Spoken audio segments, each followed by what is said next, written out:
चैतन्य प्रभो नित्यानंद श्री अद्वैत गदाधर श्रीवासादि गौरभक्तवृंद हरे कृष्णा कृष्ण कृष्ण हरे हरे हरे राम राम राम हरे हरे.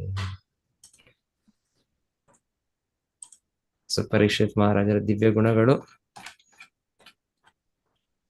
ಅಂತರ್ಬಹಿಷ್ಠ ಭೂತಾನಾಂ ಪಶ್ಯನ್ ಕರ್ಮಾಣಿ ಚಾರಣೈ ಉದಾಸೀನ ಇವಾಧ್ಯಕ್ಷೋ ವಾಯುರೇತ್ ಆತ್ಮೇವ ದೇಹಿನ. ತನ್ನ ಪ್ರಜೆಗಳಲ್ಲಿ ಪ್ರತಿಯೊಬ್ಬರ ಅಂತರಂಗ ಬಹಿರಂಗ ವ್ಯಾಪಾರಗಳು ಪೃಥು ಮಹಾರಾಜನಿಗೆ ತಿಳಿದಿರುತ್ತವೆ. ಯಾವ ಬಗೆಯ ಗೂಢಚಾರ ವ್ಯವಸ್ಥೆಯನ್ನು ಅವನು ರೂಪಿಸಿಕೊಂಡಿದ್ದಾನೆಂದು ಯಾರಿಗೂ ತಿಳಿದಿರುವುದಿಲ್ಲ. ಇತರ ಹೊಗಳಿಕೆಗಳಿಗೂ ತೆಗಳಿಕೆಗಳು ಅವನು ಉದಾಸೀನನಾಗಿರುತ್ತಾನೆ. ಅವನು ದೇಹದೊಳಗಿನ ಪ್ರಾಣವಾಯುವಿನಂತಿರುತ್ತಾನೆ. ದೇಹದ ಒಳಗೆ ಹೊರಗೆ ಪ್ರಾಣವಾಯು ವ್ಯಕ್ತವಾಗುತ್ತಲೇ ಇರುತ್ತದೆ. ಆದರೆ ದೇಹದ ಎಲ್ಲ ವ್ಯವಹಾರಗಳಿಗೂ ಉದಾಸೀನವಾಗಿರುತ್ತದೆ.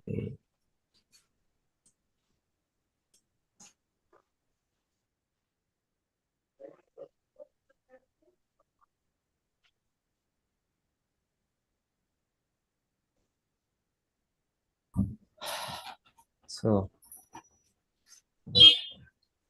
ಅಂತರ್ಬಹಿಷ್ಠ ಭೂತಾನ, ಎಲ್ಲ ಕಡೆ ಎಲ್ಲರ ಒಳಗೆ ಹೊರಗೆ ಎಲ್ಲವೂ ತಿಳಿಯುತ್ತೆ ಅಂತ ಹೇಳ್ತಾರೆ. ಮತ್ತೆ ಯಾವ ರೀತಿ ಅವರು ಹಿಂದೆ ರಾಜರು, ಈಗಲೂ ಕೂಡ ಇದೆ ಇದು, ಒಂದು ದೇಶಗಳಲ್ಲಿ ಇನ್ನೊಂದು ದೇಶದಲ್ಲಿ ಅವ್ರ ಬಗ್ಗೆ ಒಂದು ಸ್ಪೈ ಅಂದ್ರೆ ಗೂಢಚಾರರು ಇವರಿದ್ದಾರೆ. ಸೊ ಇದೆಲ್ಲ ಕಡೆ ಇದು ಹಿಂದೆ ಮೊದಲಿಂದನೂ ಇದೆ. ಸೊ ಹೇಳ್ತಾ ಇದ್ದಾರೆ, ಒಂದು ರಾಜನು ಆ ರೀತಿಯ ಗೂಢಚಾರಿಗಳು ಇರ್ತಾ ಇದ್ರು. ಜೊತೆಗೆ ಅವರು ಕೂಡ ಅವರ ಇದು ಭಗವಂತನ ರೀತಿ, ಭಗವಂತನು ಎಲ್ಲರ ಒಳಗೆ ಹೊರಗೆ ಅರ್ಥ ಆಗುತ್ತೆ. ಭಗವಂತನು ಸರ್ವವ್ಯಾಪಕ. ಸೊ ಹಾಗೆ ಪೃಥು ಮಹಾರಾಜರು ಶಕ್ತ್ಯಾವೇಶ ಅವತಾರ, ಭಗವಂತನ ಅವತಾರವಾಗಿರೋದ್ರಿಂದ ಅವರಿಗೆ ಎಲ್ಲರ ಹೊರಗಿನ ಚಟುವಟಿಕೆಗಳು ಕಾಣ್ತವೆ, ಒಳಗೆ ಅವರ ಮನಸ್ಸಿನ ಚಟುವಟಿಕೆಗಳು, ಹೊರಗಿನ ಆಗುವ ಮುಂಚೆ ಚಟುವಟಿಕೆಗಳು, ಮನಸ್ಸಿನ ನಮ್ಮ ಆಲೋಚನೆಗಳಿರುತ್ತೆ, ಅವು ಕೂಡ ಕಾಣ್ತವೆ ಅಂತ ಹೇಳ್ತಾರೆ. ಸೊ ಹೀಗೆ ವಾಯು, ಹೀಗೆ ಒಂದು ಎಲ್ಲ ಕಡೆ ವಾಯು ಇದೆ, ಗಾಳಿ ಇದೆ, ಒಳಗೆ ಇದೆ ಹೊರಗೆ ಇದೆ ಪ್ರಾಣವಾಯು. ಸೊ ಅದೇ ರೀತಿ ಅಂತ ಇಲ್ಲಿ ಹೇಳ್ತಾ ಇರ್ತಾರೆ. ಸೊ ರಾಜ ಆಕ್ಚುಲಿ ಹಾಗೆ ಭಗವಂತನಿಂದ ಅನುಗ್ರಹ ಪಡೆದು ಅವ್ರ ವಿಶೇಷ ಶಕ್ತಿ ಪಡೆದ ವ್ಯಕ್ತಿ. ಸೊ ಹಿಂದೆ ಆ ರೀತಿಯ ತರಬೇತಿ ಇರ್ತಾ ಇತ್ತು, ಅವರು ರಾಜರ್ಷಿಗಳಾಗಿದ್ದರು. ಸೊ ಹೀಗೆ ಇರ್ತಾ ಇತ್ತು, ಇದು ಸ್ಥಿತಿ ಇರ್ತಾ ಇತ್ತು. ಸೊ ಎನಿವೆ ಆ ಥರ ಸ್ಥಿತಿ ಅವ್ರು ಅವ್ರ ಅರ್ಥ ಮಾಡಿಕೊಂಡು ಅವ್ರ ಪ್ರತಿನಿಧಿಯಾಗಿ ಆ ರೀತಿ ಮಾಡಬೇಕು. ಒಂದ್ಸಲ ಒಂದು ಸನ್ನಿವೇಶ ಬರುತ್ತೆ. ಯಾವಾಗ ಅಂದ್ರೆ ಶ್ರೀ ಸನಾತನ ಗೋಸ್ವಾಮಿ ಮತ್ತೆ ರೂಪ ಗೋಸ್ವಾಮಿ ಅವರಿನ್ನ ಮಂತ್ರಿಗಳಾಗೇ ಇರ್ತಾರೆ. ಬಂಗಾಲ್ ಅರಸ ಮುಸ್ಲಿಂ ರಾಜ ನವಾಬ್ ಹುಸೇನ್ ಶಾ. ಸೊ ಅವರ ಮಂತ್ರಿಗಳಾಗಿರ್ತಾರೆ. ಸೊ ಹಾಗಾದಾಗ್ಲೂ ಆಗ ಚೈತನ್ಯ ಮಹಾಪ್ರಭು ಇವರು ಪ್ರಚಾರ ಆರಂಭಿಸಿರ್ತಾರೆ. ಮತ್ತೆ ಚೈತನ್ಯ ಮಹಾಪ್ರಭು ಎಲ್ಲಿ ಬಂದರೂ ಕೂಡ ಸಾವಿರಾರು ಲಕ್ಷಾಂತರ ಜನ ಅವರ ಹಿಂದೆ ಬರೋದು. ಸೊ ಆಗ ರಾಜ ಗುರುತಿಸ್ತಾನೆ, ಇದೇನಿದು, ಈ ವ್ಯಕ್ತಿ ಇಷ್ಟು ಗೌರವವನ್ನು ಜನರಿಂದ ಪಡಿತಾ ಇದ್ದಾನೆ. ಎಲ್ಲರೂ ಅವ್ರನ್ನ ಆಟೋಮ್ಯಾಟಿಕ್ ಆಗಿ ಸಹಜವಾಗಿ ಅವರು ಗೌರವ ಕೊಡ್ತಾ ಇದ್ದಾರೆ. ನಾವು ಗೌರವ ಪಡಿಬೇಕಂದ್ರೆ ಏನಾದ್ರೂ ಒಂದು ಸಾಧನೆ ಇರಬೇಕು. ಇಲ್ಲ ಅಂದ್ರೆ ಒಂದು ಇವಾಗಿನ ಆಧುನಿಕ ಪ್ರಪಂಚದಲ್ಲಿ ಕಪಟ ರೀತಿಯಲ್ಲಿ ನ್ಯೂಸ್ ಪೇಪರ್ ಅಲ್ಲಿ, ಟಿವಿಯಲ್ಲಿ ಸ್ವಲ್ಪ ಏನೇನೋ ಮಾಡಿದ್ರೆ ಫೇಮಸ್ ಆಗೋದು. ಸೊ ಈಗೇನಾಗ್ಲಿಲ್ಲ, ಚೈತನ್ಯ ಮಹಾಪ್ರಭು ಎಲ್ಲ ಏನ್ ಮಾಡ್ಲಿಲ್ಲ. ಸಹಜವಾಗಿ ಅವರೆಲ್ಲರೂ ಕೂಡ ಜನರು ಅವ್ರ ಹಿಂದೆ ಬರ್ತಾ ಇದ್ರು. ಚೈತನ್ಯ ಮಹಾಪ್ರಭು ಎಲ್ಲದನ್ನು ಕೀರ್ತನೆ ಮಾಡಿಸ್ತಾ ಇದ್ರು. ಸೊ ಹಾಗೆ ಬಂಗಾಲನ ರಾಜ ನೋಡಿದ್ದು ಹಾಗೆ ನೋಡಿ ಒಂದೊಂದು ದಿವಸ ಅವರ ಮಂತ್ರಿ ಸನಾತನ ಗೋಸ್ವಾಮಿ ಸೊ ಅವ್ರನ್ನ ಕರೆದು ಕೇಳ್ತಾನೆ, ಯಾರು ಈ ವ್ಯಕ್ತಿ ಫಕೀರ. ಅವರ ಇದರಲ್ಲಿ ಫಕೀರ ಅಂದ್ರೆ ಒಬ್ಬ ಸಾಧು ಪುರುಷ, ಏನೂ ಇಲ್ಲ, ಒಂದು ವೈರಾಗಿ. ಸೊ ಆದ್ರೆ ಜನ ಎಲ್ಲ ಇಷ್ಟು ಜನ ಅವ್ರ ಹಿಂದೆ ಕಿಕ್ಕಿರಿದ್ದಾರೆ. ಸೊ ಚೈತನ್ಯ ಮಹಾಪ್ರಭು ಸನ್ಯಾಸ ಸ್ವೀಕರಿಸಿ ಜಗನ್ನಾಥಪುರಿಗೆ ಹೋಗ್ಬಿಟ್ರು. ಸೊ ಹೋಗೋದ್ರೆ ಮತ್ತೆ ವಾಪಸ್ ಒಂದ್ಸಲ ಭೇಟಿ ಮಾಡ್ತಾರೆ. ಆಗ ಸಮಯದಲ್ಲಿ ಇದು ಪ್ರಶ್ನೆ ಇದೆ ಅನ್ಸತ್ತೆ. ಸೊ ಅವ್ರು ನೋಡಿದ್ದು, ಗುರುತಿಸಿದ್ದು ಈ ತರ ಸನ್ಯಾಸಿ ವೈರಾಗಿ ಇಷ್ಟು ಜನ ಸಾವಿರಾರು ನೂರಾರು ಜನ. ಸೊ ಆಗ ಇವ್ರು ಹೇಳ್ತಾರೆ, ಏನ್ ಹೇಳ್ತಾರೆ, ಸನಾತನ ಗೋಸ್ವಾಮಿ ಹೇಳ್ತಾರೆ, ಸೊ ನೀವು ಭಗವಂತನ ಪ್ರತಿನಿಧಿ, ನೀವು ನರದೇವ, ಇಲ್ಲ ಮುಸ್ಲಿಂ ರಾಜ ಅವನು ಅಂತಲ್ಲ. ಸೊ ಇವರು ರಾಜನನ್ನು, ಅವರ ಸ್ಥಾನವನ್ನು, ಅವರ ಮರ್ಯಾದೆಯನ್ನು ಕೊಡ್ತಾ ಇದ್ದಾರೆ ಸನಾತನ ಗೋಸ್ವಾಮಿ. ಸೊ ನೀವು ದೇವರ ಪ್ರತಿನಿಧಿ, ಭಗವಂತನ ಪ್ರತಿನಿಧಿ ನೀವು. ಸೊ ಹಾಗಾಗಿ ಭಗವಂತನು ನಿಮಗೆ ಬುದ್ಧಿ ಕೊಡ್ತಾನೆ, ನಿಮಗೆ ಎಲ್ಲವೂ ಕೂಡ ನಿಮಗೆ ಜ್ಞಾನ ಕೊಡ್ತಾನೆ. ಎಲ್ಲರಿಗೆ ಜ್ಞಾನ ಬುದ್ಧಿ ಕೊಡೋದು ಕೃಷ್ಣನೇ, ಆದ್ರೆ ನಮ್ಮ ಕರ್ಮಾನುಸಾರ ಭಗವಂತನು ಕೊಡ್ತಾನೆ. ಅದ್ರ ಪರ್ಟಿಕ್ಯುಲರ್ಲಿ ಈ ರೀತಿಯ ಒಂದು ವಿಶೇಷವಾದ ಜವಾಬ್ದಾರಿ ಪಡೆದರೆ ಭಗವಂತನು ಖಂಡಿತವಾಗಿ ನಾವು ಭಗವಂತನ ಆಶ್ರಯಿಸಿದೆ ಇನ್ನ ಹೆಚ್ಚು ಅದು ಸರಿಯಾದ ಬುದ್ಧಿ, ದದಾಮಿ ಬುದ್ಧಿ ಯೋಗ ಅಂತ. ಸೊ ಹೀಗೆ ಅವರು ರಾಜನಿಗೆ ಹೇಳ್ತಾನೆ, ಸೊ ನಿನ್ನ ಮನಸ್ಸು ಭಗವಂತನ ಏನ್ ಮನಸ್ಸಿನಲ್ಲಿ ಇದು ಯೋಚನೆ ಬರುತ್ತೆ, ಅದು ಭಗವಂತನಿಂದ ಇದು ಮಾರ್ಗದರ್ಶನ. ಸೊ ಅವರು ಮುಸ್ಲಿಂ ರಾಜನ ಹೇಳ್ತಾನೆ, ಇದು ಸಾಮಾನ್ಯ ವ್ಯಕ್ತಿ ಅಲ್ಲ, ನನಗೇನೋ ಅನ್ಸುತ್ತೆ ಇದು ಹಿಂದೂ, ಇವ್ರು ಹೇಳ್ತಾರಲ್ಲ ಹಿಂದೂ ಇದರಲ್ಲಿ ವಿಷ್ಣು ಕೃಷ್ಣ ಪರಮಪುರುಷ, ಅವ್ರ ಅವತಾರ ಏನೋ ಇರ್ಬೇಕೇನೋ ಇವರು, ಇಲ್ಲಾಂದ್ರೆ ಯಾಕೆ ಇಷ್ಟು ಜನ ಅವರ ಇಲ್ಲಿ. ಸೊ ಹೇಳ್ತಾರೆ, ಆ ವ್ಯಕ್ತಿಗೂ ಕೂಡ ಭಗವಂತನು ಬುದ್ಧಿ ಕೊಟ್ಟಿದ್ದು, ಮನಸ್ಸು ಹೃದಯದಿಂದ ಪರಮಾತ್ಮನ ಈ ರೀತಿ. ಸೊ ಎನಿವೆ, ಸೊ ಸನಾತನ ಗೋಸ್ವಾಮಿ ಅವರು ಅಲ್ಲಿ ಹೇಳೋದು, ರಾಜನಿಗೆ ಆತರ ಭಗವಂತನ ಪ್ರತಿನಿಧಿ ನರದೇವ. ಅದೇ ಸೊ ಹಿಂದೆ ರಾಜರಿಗೆ ಆತರ ಒಂದು ಶಕ್ತಿ ಕೂಡ ಇರ್ತಾ ಇತ್ತು, ವಿಶೇಷವಾದ ಶಕ್ತಿ ಇರ್ತಾ ಇತ್ತು, ಸಾಮಾನ್ಯ ಜೀವಿಗಳ ತರ ಇರ್ತಾ ಇರಲಿಲ್ಲ ಅವರು. ಮತ್ತೆ ಪೃಥು ಮಹಾರಾಜರ ಬಗ್ಗೆ ವಿಶೇಷವಾಗಿ ಇರ್ತಾ ಇರೋದು, ಎಲ್ಲವೂ ತಿಳಿತಾ ಇದ್ರು. ಅಂತರ್ಬಹಿಶ್ಚ ಭೂತಾನ, ಸೊ ಒಳಗೆ ಹೊರಗೆ ಏನ್ ಯೋಚನೆ ಮಾಡ್ತಾರೆ ಎಲ್ಲರೂ ಅದು ಗೊತ್ತು. ಹಾಗೆ ಕೂಡ ಹೇಳ್ತಾರೆ, ಯಮರಾಜನು ಕೂಡ ನಮ್ಮ ಎಲ್ಲ ಚಟುವಟಿಕೆಗಳನ್ನ ನೋಡ್ತಾ ಇರ್ತಾರೆ. ಭಗವಂತನಿಗೆ, ಪರಮಾತ್ಮನಿಗೆ ಆ ಸಂಪರ್ಕದಲ್ಲಿ ಅವ್ರು ಇರೋದ್ರಿಂದ ಅವ್ರಿಗೆ ವಿಶೇಷ ಶಕ್ತಿ ಏನಂದ್ರೆ ಯಮರಾಜರಿಗೆ, ಅವರಿಗೆ ನಮ್ಮದೆಲ್ಲ ಲೆಕ್ಕಾಚಾರ ಇದೆ, ನಾವು ಏನೇನ್ ಮಾಡಿದ್ವಿ, ಏನೇನ್ ಯೋಚನೆ ಮಾಡಿದ್ವಿ, ಏನೇನು ಒಳ್ಳೇದು ಮಾಡಿದ್ವಿ, ಏನೇನು ಕೆಟ್ಟದ್ದು ಮಾಡಿದ್ವಿ, ಫುಲ್ ಪಟ್ಟಿ ಇದೆ. ಮತ್ತೆ ನಮ್ದು ನಾವು ಮರಣದ ನಂತರ ಅಲ್ಲಿ ಹೋದಾಗ ಚಿತ್ರಗುಪ್ತ ಇದ್ದಾರೆ, ಅವ್ರದ್ದು ಅಕೌಂಟ್ಸ್ ಇದೆ, ಮತ್ತೆ ಯಮರಾಜರು ಕೂಡ ಅವ್ರಿಗೆಲ್ಲ ಗೊತ್ತು, ಇದು ಕನ್ಫರ್ಮ್ ಮಾಡ್ತಾರೆ ನಾವು, ಚಿತ್ರಗುಪ್ತ ಅಷ್ಟೇ ಎಲ್ಲ ಇದೆ. ಯಾಕಂದ್ರೆ ಈ ರೀತಿ ಒಂದು ಭಗವಂತ ಕೃಪೆಯಿಂದ ಅವರಿಗೆ ಆ ವಿಶೇಷ ಶಕ್ತಿ, ಇವರಿಗೂ ಕೂಡ ಆ ರೀತಿ ಪೃಥು ಮಹಾರಾಜರಿಗೆ ವಿಶೇಷ ಶಕ್ತಿ ಇದೆ. ಅಂತರ್ ಬಹಿಶ್ಚ ಭೂತಾನ, ಎಲ್ಲ ಜೀವಿಗಳ ಒಳಗೆ ಒಂದೊಳಗೆ. ಗಾಳಿ ಇದು ಉದಾಹರಣೆ ಕೊಡ್ತಾ ಇರೋದು, ಗಾಳಿ ಸರ್ವವ್ಯಾಪಕವಾಗಿ, ಎಲ್ಲಿಲ್ಲ ಗಾಳಿ ಇಲ್ಲದೆ ಇರೋ ಸ್ಥಳವೇ ಇಲ್ಲ. ಸೊ ಹಾಗೆ ಅವರು ಎಲ್ಲ ಕಡೆ ವ್ಯಾಪಕವಾಗಿ, ಎಲ್ಲವೂ ಗೊತ್ತು ಅವ್ರಿಗೆ, ಎಲ್ಲವೂ ಅಂತ ಅವ್ರ ಬಗ್ಗೆ ಹೇಳ್ತಾ ಇದ್ದಾರೆ. ನೆಕ್ಸ್ಟ್ ಶ್ಲೋಕದಲ್ಲಿ ಹೇಳ್ತಾ ಇದ್ದಾರೆ ಅವರ ದಂಡನೆ. ಸೊ ದಂಡನೆ ಅಗತ್ಯ ಇದೆ. ಸೊ ಇದು ಇಲ್ಲ, ನಾವು ದಂಡನೆ ಎಲ್ಲ ಹಿಂಸೆ ಇರಬಾರ್ದು, ಅಹಿಂಸೆ ಇರಬೇಕು, ಅಹಿಂಸೆ ಪರಮೋ ಧರ್ಮ, ಇಲ್ಲ ಆಗೋದಿಲ್ಲ. ಸೊ ಒಂದೊಂದ್ಸಲ ಯಾವಾಗ ಮಾತಿನಲ್ಲಿ ಇಲ್ಲ ಒಂದು ಇದರಲ್ಲಿ ಉಪದೇಶದಲ್ಲಿ ಆಗಿಲ್ಲ ಅಂದ್ರೆ ಹಾಗೇನೋ ಒಂದು ಮಾತಿನಲ್ಲಿ ಹೇಳೋದು ಕೂಡ ಒಂದು ರೀತಿ ದಂಡನೆ, ಒಂದು ರೀತಿ ಒಂದ್ಸಲ ಬೈಯೋದು ಹೇಳೋದು ಅದು ಕೂಡ ದಂಡನೆ. ಆದ್ರೆ ಅದು ಆಗ್ಲಿಲ್ಲ ಅಂದ್ರೆ ಒಂದ್ಸಲ ಇನ್ನೊಂದು ರೀತಿಯ ದಂಡನೆ, ಇನ್ನೊಂದು ಶಿಕ್ಷೆ ಇರುತ್ತೆ. ಸೊ ಇಲ್ಲಿ ಹೇಳ್ತಾ ಇದ್ದಾರೆ ಅವರ ದಂಡನೆ ಬಗ್ಗೆ, ಅವರು ಅದರಲ್ಲೂ ಕೂಡ ಪಕ್ಷಪಾತ ಇಲ್ಲ, ಪಕ್ಷಪಾತ ಇಲ್ಲ ಅಂತ ಹೇಳ್ತಾರೆ. ಎಷ್ಟರ ಮಟ್ಟಿಗೆ ಪಕ್ಷಪಾತ ಇಲ್ಲ ಅಂದ್ರೆ ಇಲ್ಲಿ ಹೇಳ್ತಾ ಇರೋದು, ತನ್ನ ಮಗನೇನಾದ್ರು ಶಿಕ್ಷಾರ್ಹನೆಂದರೆ ಅವರು ಶಿಕ್ಷೆ ಕೊಡ್ತಾರೆ. ಈಗ ಆಗಲ್ಲ, ಈಗ ನನ್ನವರು ಸೊ ಕಾನೂನಲ್ಲಿ ಇನ್ನ ಏನ್ ಮಾಡ್ತಾರೆ, ಬೇರೆ ಸಾಕ್ಷಿಗಳನ್ನ ಬೇರೆಯವ್ರನ್ನ ಸಿಕ್ಕಿಸ್ಬಿಡ್ತಾರೆ. ದಂಡನೆ ಯಾರಾದ್ರೂ ಸಪೋಸ್ ಇವಾಗ ಈ ತರ ರಾಜಕೀಯ ವ್ಯಕ್ತಿಗಳು ಇನ್ನೊಬ್ಬರು, ಅವರ ಕುಟುಂಬದವರು, ಅವರ ಸ್ನೇಹಿತರು, ಅವರು ಅಲ್ಲಿ ಶಿಕ್ಷೆಗೆ ಗುರಿ ಆಗ್ಬೇಕು ಅಂದ್ರೆ ಇವರು ಬೇರೆಯವ್ರ ಯಾರೋ ಹಣ ಕೊಟ್ಟು ಇನ್ನೊಂದು ಕೊಟ್ಟು ಆ ಸಾಕ್ಷಿಗಳನ್ನ ಅವ್ರನ್ನ ಇದಾಗಿ ಮಾಡ್ಬಿಟ್ಟು, ಅವ್ರು ಮಾಡೇ ಇಲ್ಲ ಅವ್ರ ಕೆಲಸ, ಅವ್ರಾಗ ಒಂದು ಕೊಲೆನೋ ಆ ಒಂದು ಕೆಟ್ಟಗಿದೋ ಮಾಡೇ ಇಲ್ಲ, ಆದ್ರೆ ಇವ್ರನ್ನ ತಪ್ಪಿಸೋದಕ್ಕೆ ಅವ್ರಿಗೆ ಈ ತರ ಮಾಡ್ತಾರೆ. ಇಲ್ಲ, ಇಲ್ಲಿ ಹೇಳ್ತಾರೆ ಆತರ ಅಲ್ಲ, ಆತರ ಎಲ್ಲ ಇಲ್ಲ ಆತರ. ಸೊ ಹೇಳ್ತಾರೆ, ಅವ್ರು ತನ್ನ ಮಗನೇ ಆಗಿದ್ರು ಅವನು ಶಿಕ್ಷಾರ್ಹನಂದ್ರೆ ಅವನಿಗೆ ಶಿಕ್ಷೆ ಕೊಡ್ತಾರೆ.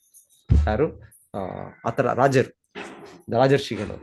ಹೀಗೆ ಇವ್ರ ಬಗ್ಗೆ ಪೃಥು ಮಹಾರಾಜ. ಹಾಗೆಯೇ ಅವರ ಶತ್ರುವಿನ ಮಗನಾಗಿದ್ರೆ, ಯಾರಾದ್ರು ಶತ್ರುವಿನ ಮಗನಾಗಿ ಅವ್ರೇನಾದ್ರೂ ಶಿಕ್ಷಾರ್ಹನ ಅಲ್ಲದಿದ್ರೆ ಅವ್ರಿಗೆ ಶಿಕ್ಷೆ ಕೊಡೋದು. ಸೊ ಹೀಗೆ ಎಲ್ಲ ಹೇಳ್ತಾ ಇರೋದಿಲ್ಲ, ಶತ್ರುವಿನ ಮಗನಾದ್ರೂ ಕೂಡ ಅವರು ಶಿಕ್ಷೆ ಕೊಡೋದಿಲ್ಲ, ಅವ್ರಿಗೂ ದಂಡನೆ ಕೊಡೋದು, ಅವ್ರು ಕೂಡ ಬಿಟ್ಬಿಡ್ತಾರೆ. ಸೊ ಈ ರೀತಿ ಎಲ್ಲ ರಾಜಕೀಯ, ಈ ರೀತಿ ಎಲ್ಲ ಇದು ಧರ್ಮದ ಮೇಲೆ ಇರ್ತಾ ಇತ್ತು ಇದೆಲ್ಲ, ಇದು ಹೇಳ್ತಾ ಇದ್ದೆ.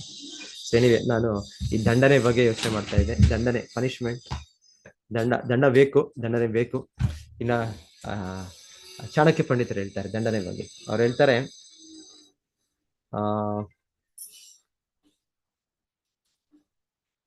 ಏನದು, ಲಾಲಯೇತ್ ಬಹವೋ ದೋಷ. ಲಾಲಯೇತ್ ಅಂದ್ರೆ ಮಗುವನ್ನು ಬೆಳೆಸುವಾಗ ಅದು ಮುದ್ದು ಮಾಡಿದ್ರೆ, ಮಗುಗೆ, ಅದು ಬಹಳ ದೋಷಗಳು ಬರ್ತದೆ ಮುಂದೆ. ಈಗ ಒಳ್ಳೇದು ಮಗು ಮಾತಾಡೋದು, ಅದು ಅರ್ಧ ಭಾಷೆ ಮಾತಾಡೋದು, ಇನ್ನೊಂದು ಮಾಡೋದು, ಇನ್ನೊಂದಲ್ಲಿ ಇನ್ನೊಂದು ಹೋಗಿ ಅಲ್ಲಿ ಚಿಕ್ಕ ಚೇಷ್ಟೆ ಮಾಡೋದು ಎಲ್ಲ ಚೆನ್ನಾಗ್ ಅನ್ಸುತ್ತೆ. ತುಂಬಾ ಚಿಕ್ಕ ಮಗು ಹೋಗಿದ್ರೆ ಓಕೆ, ಅವಾಗ ಹೇಳ್ತಾರೆ ಅವಾಗ ದಂಡನೆ ಮಾಡಬಾರ್ದು. ಸ್ವಲ್ಪ ಬೆಳೀತಾ ಬೆಳೀತಾ ಬೆಳೀತಾ ಅವ್ರಿಗೆ ದಂಡನೆ ಬೇಕು. ಸೊ ಆದ್ರೆ ತುಂಬಾ ಮುದ್ದು ಮಾಡಿ ತುಂಬಾ ಇದು ಮಾಡ್ಬೇಕಾಗುತ್ತೆ. ಮುಂದೆಗೆ ಏನ್ ಬರುತ್ತೆ, ಬಹವೋ ದೋಷ, ಲಾಲಯೇತ್ ಬಹುತೋ ದೋಷ, ತಾಡಯೇತ್ ಬವೋ ಗುಣ. ತಾಡಯೇತ್ ಅಂದ್ರೆ ಸ್ವಲ್ಪ ಸ್ವಲ್ಪ ಜೋರಾಗಿ ಅದು ಬಡದು ಬಡದು ಎಲುಬುಗಳು ಮುರಿಯೋದು ಇನ್ನೊಂದು ಆ ರೀತಿ ಅಲ್ಲ, ಸ್ವಲ್ಪ ಇದು ಬೇಕು. ಸೊ ಅದರಿಂದ ತಾಡೆಯೇ ಬಹು ಗುಣ, ಒಳ್ಳೆ ಗುಣಗಳು ಬರುತ್ತೆ ಮುಂದೆ ಮುಂದೆ ಒಳಗೆ ಬರೋಕ್ ಬರುತ್ತೆ. ಅವ್ರಿಗೆ ಗೊತ್ತಾಗುತ್ತೆ ಇದು ಮಾಡಬಾರ್ದು, ಇದು ತಪ್ಪು, ಇದು ಇದು ಅಂತ, ಅದು ತಪ್ಪು ಅಂತ ಮಾಡಬಾರ್ದು. ಸೊ ಲಾಲಯೇತ್ ಬಹೋ ಗುಣ, ತಾಡೆಯೇತ್ ಬಹೋ ದೋಷ, ಅಥ ಪುತ್ರಂಶ ಶಿಷ್ಯಂಚ. ಅಥ ಅಂದ್ರೆ ಅವ್ರು ಹೇಳ್ತಾರೆ, ಹಾಗಾಗಿ ಯಾವಾಗಲೂ ಪುತ್ರ ಅಂದ್ರೆ ಮಗನಿಗೆ, ಮತ್ತೆ ಶಿಷ್ಯ, ಶಿಷ್ಯ ಅಂದ್ರೆ ಶಿಷ್ಯನಿಗೆ. ಸೊ ತಂದೆ ಆದವರು, ತಂದೆ ತಾಯಿಯವರು ಮಗನಿಗೆ, ಮಕ್ಕಳಿಗೆ, ಮತ್ತೆ ಗುರು ಆದವರು ಶಿಷ್ಯನಿಗೆ. ಅವ್ರು ಯಾವಾಗ್ಲೂ ಲಾಲಯೇತ್ ನತು ತಾಡೆಯೇತ್ ನಲು ಲಾಲಯೇತ್. ಅದಕ್ಕೆ ಅವ್ರು ಯಾವಾಗ್ಲೂ ಅವರು ತಾಡೆಯೇತ್, ಅವರು ತಿದ್ದುತ್ತಾ ಇರ್ಬೇಕಂತೆ, ಅವ್ರು ಬೈತಾ ಇರ್ಬೇಕಂತೆ, ಏನಾದ್ರು ಅವ್ರು ದಂಡಿಸ್ತಾ ಇರ್ಬೇಕಂತೆ. ಅವಾಗ ಏನಾಗುತ್ತೆ, ಅವರಲ್ಲಿ ತುಂಬಾ ಒಳ್ಳೆ ಗುಣಗಳು ಬರುತ್ತೆ, ಅವರಲ್ಲಿ ದೋಷಗಳು ಬರೋದಿಲ್ಲ. ಅವ್ರ ಮುಂದೆ ಅವರು ತುಂಬಾ ಒಂದು ಒಳ್ಳೆ ವ್ಯಕ್ತಿತ್ವವಾಗಿ ಬೆಳೀತಾರೆ ಅಂತ ಹೇಳ್ತಾರೆ. ಚಾಣಕ್ಯ ಪಂಡಿತರ ಇದೊಂದು ethics instruction, moral instruction. So ಇದು ಅಗತ್ಯ ಇದೆ. ಸೊ ಇದು ದಂಡನೆ ಇದೆ, ಇದು ದಂಡನೆ ಬೇಕು, ಇದು ದಂಡನೆ ಅಗತ್ಯ ಇದೆ. ಸೊ ಸ್ವಲ್ಪ ಅಟ್ಲೀಸ್ಟ್ ಮನುಷ್ಯರಿಗೆ ಹೇಳ್ತಾರೆ, ಇವಾಗ ನಮಗೆ ದಂಡನೆ ಯಾವಾಗ್ಲೂ ಹೊಡಿಬೇಕು ಬಡಿಬೇಕು ಅಂತಿಲ್ಲ, ಮಾತಲ್ಲಿಂದಲೂ ಕೂಡ ಆಗ್ಬೋದು. ಸೊ ಹಾಗಾಗಿ 2 ಪದ ಇದೆ, ಶಾಸ್ತ್ರ ಮತ್ತೆ ಶಸ್ತ್ರ. ಶಾಸ್ತ್ರ ಅಂದ್ರೆ ಎರಡು ಒಂದೇ ರೀತಿಯ ಪದಗಳಿಂದ ಬರ್ತದೆ. ಶಸ್ ಧಾತು ಅಂತ ಹೇಳ್ತಾರೆ ಸಂಸ್ಕೃತದಲ್ಲಿ. ಅದು ಅಂದ್ರೆ ಒಂದು ಸರಿ ಮಾಡ್ಲಿಕ್ಕೋ, ಒಂದು ರೂಲ್ ಮಾಡ್ಲಿಕ್ಕೋ, ಒಂದು ಪಾಲನೆ ಮಾಡ್ಲಿಕ್ಕೋ, ಆ ರೀತಿ ಅದು ಶಸ್, ಅದರಿಂದನೇ ಶಸ್ತ್ರ ಅಂತ ಬರುತ್ತೆ, ಅದನ್ನೇ ಶಾಸ್ತ್ರ ಅಂತ. ಶಾಸ್ತ್ರ ಅಂದ್ರೆ ನಮಗೆ ವೇದಶಾಸ್ತ್ರ ಇದೆ, ಇಲ್ಲಿ ನಮಗೆ ಕೊಟ್ಟಿದ್ದಾರೆ ಯಾವ್ದು ಒಳ್ಳೆಯದು, ಯಾವ್ದು ಕೆಟ್ಟದ್ದು, ಯಾವ್ದು ಮಾಡ್ಬೇಕು, ಯಾವ್ದು ಮಾಡಬಾರ್ದು. ಭಗವದ್ಗೀತೆ ಇದೆ, ಧರ್ಮ ಗ್ರಂಥ, ಭಾಗವತ ಇದೆ, ಇದು ಶಾಸ್ತ್ರ ಆಯ್ತು. ಸೊ ಇದರಿಂದ ನಾವು ಕೇಳಿ ನಾವು ನಮ್ಮ ಜೀವನವನ್ನು ನಾವು ತಿದ್ದುಕೊಳ್ಬಹುದು, ಸರಿಯಾದ ರೀತಿಯಲ್ಲಿ ಹೋಗ್ಬೋದು ಶಾಸ್ತ್ರ. ಆದ್ರೆ ನಾವು ಇದು ಪಾಲನೆ ಮಾಡಲಿಲ್ಲ ಅಂದ್ರೆ ಹೇಳ್ತಾರೆ, ಇದು ಪಾಲನೆ ಮಾಡಿದ್ರೆ ನಾವು ಕಳ್ಳತನ ಮಾಡೋದು, ಮೋಸ ಮಾಡೋದು, ಇನ್ನೊಂದು ಮಾಡೋದು ಎಲ್ಲ ನಾವು ಮಾಡ್ಬೋದು. ನಾವು ಅವಾಗ ಹೇಳ್ತಾರೆ ಶಸ್ತ್ರ, ರಾಜರಿಂದ ಕ್ಷತ್ರಿಯರು ಶಸ್ತ್ರವನ್ನು ಉಪಯೋಗಿಸ್ತಾರೆ. ಸೊ ಎರಡೂ ಒಂದೇ ರೀತಿ ನಮ್ಮನ್ನ ತಿದ್ದಲಿಕ್ಕೆ ಇರೋದು, ದಂಡನೆ ಮಾಡ್ಲಿಕ್ಕೆ. ಸೊ ಇದು ಅಗತ್ಯ ಇದೆ, ಶಾಸ್ತ್ರ ಶಸ್ತ್ರ. ಮತ್ತೆ ದಂಡನೆ ನಾವು ಕೇಳ್ತಾ ಇದ್ದು ಕೆಲವು ಸಮಯದಿಂದೆಲ್ಲ, ಹೇಗೆ ರಾಜರು ಎಷ್ಟು ತೀವ್ರವಾದ ದಂಡನೆ ಇರ್ತಾ ಇತ್ತು. ಒಂದು ಕಳ್ಳನಿಗೆ ಯಾರಾದ್ರೂ ಚಿಕ್ಕ ಒಂದು ಕಳ್ಳತನ ಮಾಡಿದ್ರು ಅವ್ರ ಕೈಗಳನ್ನ ಕತ್ತರಿಸ್ಬಿಡ್ತು. ಯಾಕಂದ್ರೆ ಅದೊಬ್ಬರಿಗೆ ಮಾಡಿದ್ರೆ ಎಲ್ಲರಿಗೂ ಭಯ ಬರುತ್ತೆ, ಮಾಡಬಾರ್ದಪ್ಪ. ನಾವಿಲ್ಲಿ ಆಕ್ಚುಲಿ ಫಸ್ಟ್ ನಾನು ಮಂಗಳೂರಿಗೆ ಬಂದಾಗ, ಈಗ ಸುಮಾರು 20 ವರ್ಷದ ಕೆಳಗೆ ಬಂದಾಗ ಬೆಂಗಳೂರಿಂದ ಬಂದದ್ದು. ಬೆಂಗಳೂರಲ್ಲಿ ಅಲ್ಲಿ ನಗರದಲ್ಲಿ ಎಲ್ಲ ಯಾವಾಗ ಕೂಡ ಲಾಕ್ ಮಾಡ್ಬೇಕಲ್ಲಿ, ಅಲ್ಲಿ ಬಾಗಿಲು ಲಾಕ್ ಹಾಕ್ಬೇಕು, ಬಾಗಿಲು ಹೊರಗೆ ಇನ್ನೊಂದು ಗೇಟ್ ಲಾಕ್ ಮಾಡ್ಬೇಕು. ಪ್ರತಿ ಸಲ 4 ಸಲ ಎಲ್ಲಾದ್ರೂ ಹೊರಗೆ ಹೋಗ್ಬೇಕಂದ್ರೆ ಲಾಕ್ ಮಾಡಿ ನೋಡು. ಯಾವಾಗ ಎಲ್ಲಿಂದ ಕಳ್ಳರು ಯಾರೋ, ಎಲ್ಲ ಒಬ್ಬರೋ ಇಬ್ರು ಕಳ್ಳರು, ಜಾಸ್ತಿ ಜನ ಇರೋದಿಲ್ಲ, 1000ದಲ್ಲಿ ಒಬ್ರು ಇರ್ತಾರೆ. ಆದ್ರೆ ಅದು ಕೂಡ ತುಂಬಾ ಜಾಗರೂಕತೆ ತಗೊಳ್ಬೇಕಾಗುತ್ತೆ. ಹಾಗೆ ಯಾವಾಗಲೂ ಲಾಕ್. ಆದ್ರೆ ಮಂಗಳೂರು ನಾವು ಬಂದಾಗ ಸಮಯಕ್ಕೆ ಫಸ್ಟ್ ನೋಡಿದ್ದು, ಯಾಕಂದ್ರೆ 20 ವರ್ಷ ಕೆಳಗೆ, ಈಗ ಚೇಂಜ್ ಆಗಿದೆ. ಈಗ ಇಲ್ಲೂ ಕೂಡ ನಾವು ಸ್ವಲ್ಪ ಜಾಗರೂಕತೆಯಲ್ಲಿ ಇರ್ಬೇಕು. ಇಲ್ಲೂ ಕೂಡ ಹೇಳ್ತಾ ಇದ್ದಾರೆ, ಇಲ್ಲ ಹತ್ರ ಪಕ್ಕದಲ್ಲೇ ಕೂಡ ಇಲ್ಲೆಲ್ಲ ಆಗುತ್ತೆ, ಕೇಳ್ತಾ ಇರ್ತೇವೆ. ಅಲ್ಲಿ ಅವ್ರು ರಾತ್ರಿ ಹೊತ್ತು ಆ ಅಂಗಡಿಯಲ್ಲಿ ದೋಚಿ 5,000 ರೂಪಾಯಿಗೆ ಇದ್ ಮಾಡಿದ್ರು, ಇನ್ನೊಂದು ಮಾಡಿದ್ರು, ಇಲ್ಲಿ ಪಕ್ಕದಲ್ಲಿ ಆಗ್ತಾ ಇರುತ್ತೆ. ಸೊ ಎನಿವೆ, ಆಗ ನಾವು 20 ವರ್ಷ ಕೆಳಗೆ ಹೇಳೋದು ಇದೆಲ್ಲ ಇರ್ಲಿಲ್ಲ. ಸೊ ಇನ್ನ ಹಿರಿಯರಾದವರು ನೀವು 50 ವರ್ಷದಿಂದ ನಿಮ್ಮ ಜೀವನ ನೋಡ್ಬೋದು. ಹಳ್ಳಿಗಳಲ್ಲಿ ಪರ್ಟಿಕ್ಯುಲರ್ ಇಲ್ಲ, ಅಲ್ಲ ಬಾಗ್ಲಾಕೋದೇ ಆಗತ್ತೆ.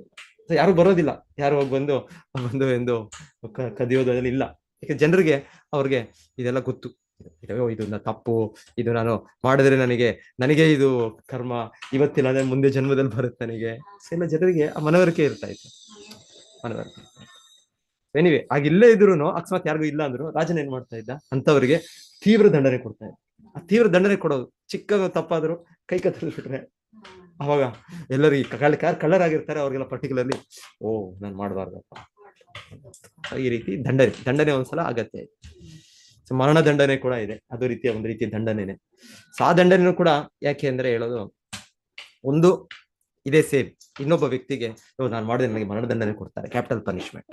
ಇವಾಗ ಎಷ್ಟೋ ರಾಜ್ಯಗಳಲ್ಲಿ, ವಿಶ್ವದಲ್ಲಿ ಇದನ್ನ ಮರಣದಂಡನೆ ಕೊಡಬಾರದು ಅಂತ ಒಂದು ಪ್ರತಿಭಟನೆ ಮತ್ತೆ ಅವರ ಕೋರ್ಟ್ ಅಲ್ಲೇ ಅದು ಅವ್ರ ಇದ್ರಲ್ಲೇ ತೆಗೆದುಬಿಟ್ಟಿದ್ದಾರೆ. ಅವ್ರ ಕಾನೂನಲ್ಲೇ ಇಲ್ಲ ಕೊಡಬಾರದು, ಏನೋ ಆಗೋಯ್ತು ಮರಣದಂಡನೆ, ಆ ವ್ಯಕ್ತಿ ಸತ್ತೋದ್ರು, ಇವ್ರಾದ್ರು ಬದುಕಿದ್ದಾರೆ, ಇವ್ರಿಗೆ ಕೊಡೋದು ಬೇಡ, ಇವ್ರಿಗೆ ಒಂದು ದೊಡ್ಡ ಕಾರಾಗೃಹ ಮಾಡೋಣ, 20 ವರ್ಷ 30 ವರ್ಷ ಅದೆಲ್ಲ ಮಾಡ್ತಾರೆ. ಇಲ್ಲ, ಶಾಸ್ತ್ರ ಪ್ರಕಾರ ಮನು ಸಂಹಿತ, ಮನು ಸ್ಮೃತಿ ಪ್ರಕಾರ ಅದು ಅಗತ್ಯ.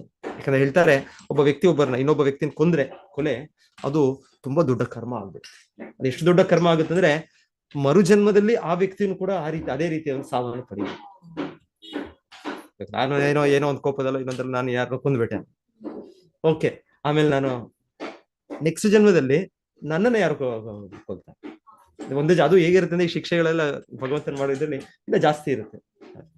ಸೊ ಹಾಗೆ ಇದು ಕಂಟಿನ್ಯೂ ಆಗುತ್ತೆ. ಅಂದ್ರೆ ಇದು ನನ್ನಿಂದ ಆದ್ರೆ ಹೇಳ್ತಾರೆ, ರಾಜನೇನಾದ್ರೂ ಈಗ ಸದ್ಯಕ್ಕೆ ನನಗೆ ಅದು ಕೊಟ್ಬಿಟ್ರೆ ಅದು ಮರಣದಂಡನೆ, ನಾನು ಅದರಿಂದ ಮುಕ್ತನಾಗ್ಬಿಡ್ತೇನೆ, ಆ ಕರ್ಮದಿಂದ ಮುಕ್ತನಾಗ್ಬಿಡ್ತೇನೆ ನಾನು. ಅದು ಈಗಲೇ ಫಿನಿಶ್, ನಾನು ಈಗಲೇ ಸದ್ಯಕ್ಕೆ ಫಿನಿಶ್. ಮತ್ತೆ ಸಪೋಸ್ ಅಕಸ್ಮಾತ್ ನಾನೇನಾದ್ರು ಒಳ್ಳೆ ವ್ಯಕ್ತಿ ಆಗಿದ್ರೆ, ನಾನು ಇದೊಂದೇ ಒಂದು ಸನ್ನಿವೇಶ ಆಯ್ತು ಅಷ್ಟೇ, ಒಂದು ಗಳಿಯಲ್ಲಿ ನಾನು ನಮ್ಮ ಮನಸ್ಸನ್ನ ನಿಯಂತ್ರಣ ಕಳ್ಕೊಂಡು ನಾನು ಮಾಡ್ಬಿಟ್ಟೆ ಅಂದ್ರೆ ಹೇಳ್ತಾರೆ ನನಗೆ ಆ ಮರಣದಂಡನೆ ಕೊಟ್ಟಿದ್ರಿಂದ, ಆ ಪಾಪದ ಚಟುವಟಿಕೆ ನನ್ನಿಂದ ಓದೋದ್ರಿಂದ ನನ್ನ ಪುಣ್ಯ ಇದೆ, ನಾನು ಬೇಕಾದ್ರೆ ಇನ್ನ ದೇವತೆ ಉನ್ನತ ಲೋಕಗಳಿಗೆ ಹೋಗ್ಬೋದು, ನಾನು ಸ್ವರ್ಗಲೋಕಕ್ಕೂ ಕೂಡ ಹೋಗ್ಬೋದು. ಆ ರೀತಿ ಎಲ್ಲ ಇದೆ. ಅಂದ್ರೆ ಅವಾಗವಾಗ ಫಿನಿಶ್. ಸೊ ರಾಜನಿಗೆ ಅದು ಕೂಡ ಆ ರೀತಿ ನೋಡಿದ್ರೆ ಹೇಗಿದ್ರು ಮರಣ ಬಂದೇ ಬರುತ್ತೆ, ಇವತ್ತು ಬರುತ್ತೋ ನಾಳೆ ಬರುತ್ತೋ 50 ವರ್ಷ ಬರುತ್ತೆ. ಆದ್ರೆ ನನ್ನ ಪಾಪಗಳೆಲ್ಲ ಹೊಟ್ಟೋಯ್ತಲ್ಲ, ಒಂದೇ ಸಲ ರಾಜನು ಫಿನಿಶ್ ಮಾಡಬೇಡ. ಸೊ ಇದು ಆ ರೀತಿ ಆ ರಾಜನ ಕೃಪೆ, ಮರಣದಂಡನೆ ಅನ್ನೋದು ಕೂಡ ಕೃಪೆ. ಸೊ ಈ ರೀತಿ ಎಲ್ಲ ಇರ್ತಾ ಇದೆ. ದಂಡನೆ ಬೇಕು, ದಂಡನೆ ಅಗತ್ಯ ಇದೆ. ಸೊ ನಮಗೆ ಭಾಗವತದಲ್ಲಿ ಬಹಳ ಕಡೆ ದಂಡನೆ ಬಗ್ಗೆ ಬರುತ್ತೆ, ಬಹಳ ಸನ್ನಿವೇಶಗಳು ಬರುತ್ತೆ. ನಾವು ಕೇಳ್ತೀವಲ್ಲ, ದಾಮೋದರ ಲೀಲೆ ಕೂಡ ಒಂದು ರೀತಿಯ ದಂಡನೆನೆ. ಯಾರು ಕೊಟ್ಟಿದ್ದ ದಂಡನೆ ಅದರಲ್ಲಿ?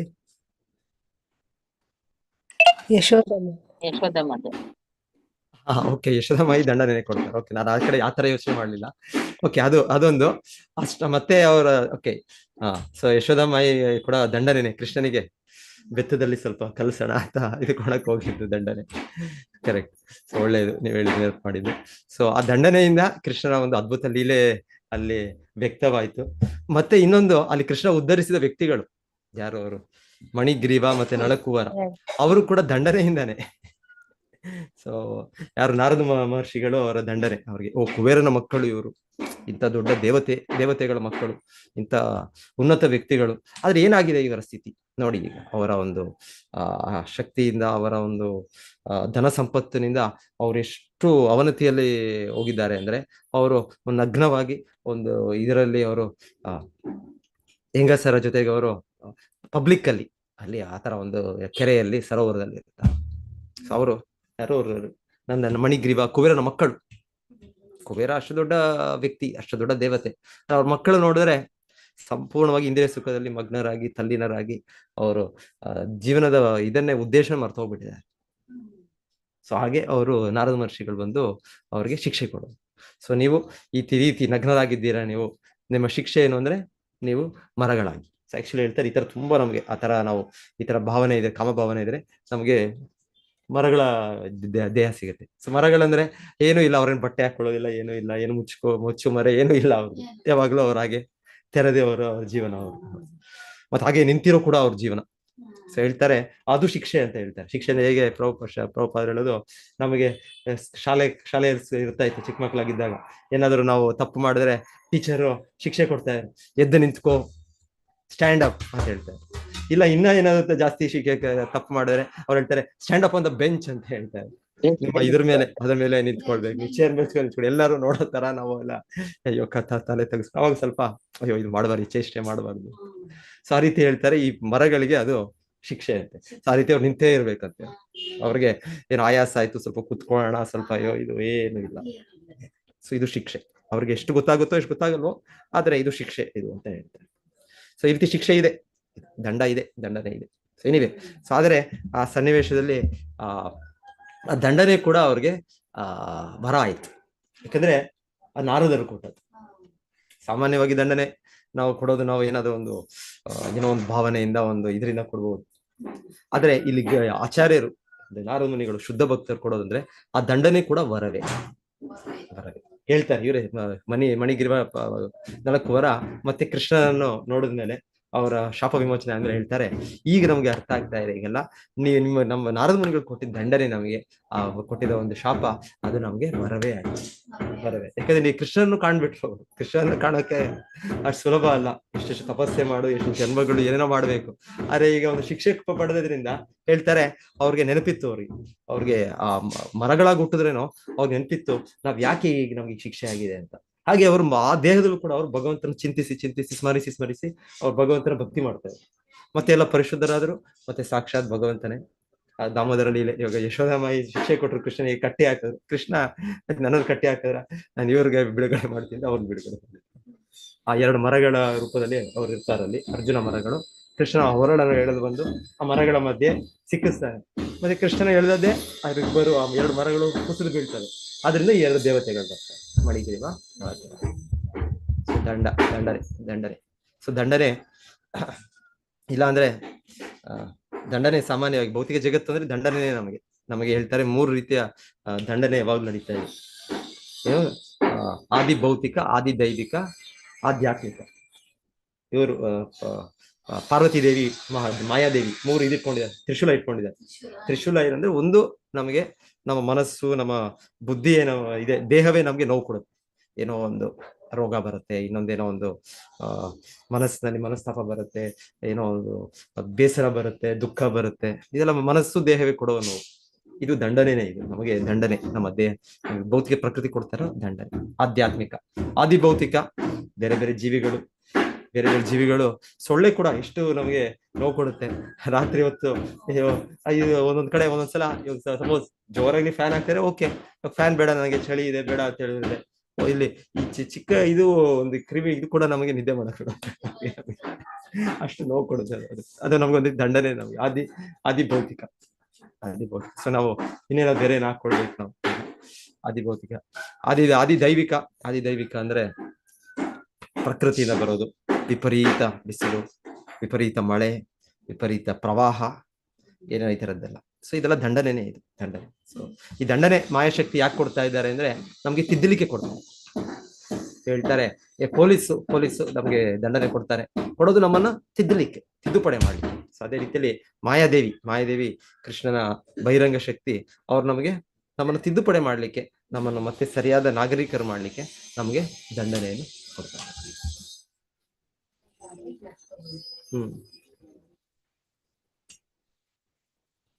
ಸೊ ಮತ್ತೆ ಇನ್ನೆಲ್ಲಿ ದಂಡನೆ ಇದು ಎಲ್ಲಿ ನಿಮಗೆ ಕೇಳ್ತೀರಾ? ಭಾಗವತದಲ್ಲಿ ಎಲ್ಲಿ ಕೇಳ್ತೀರಾ ದಂಡನೆ?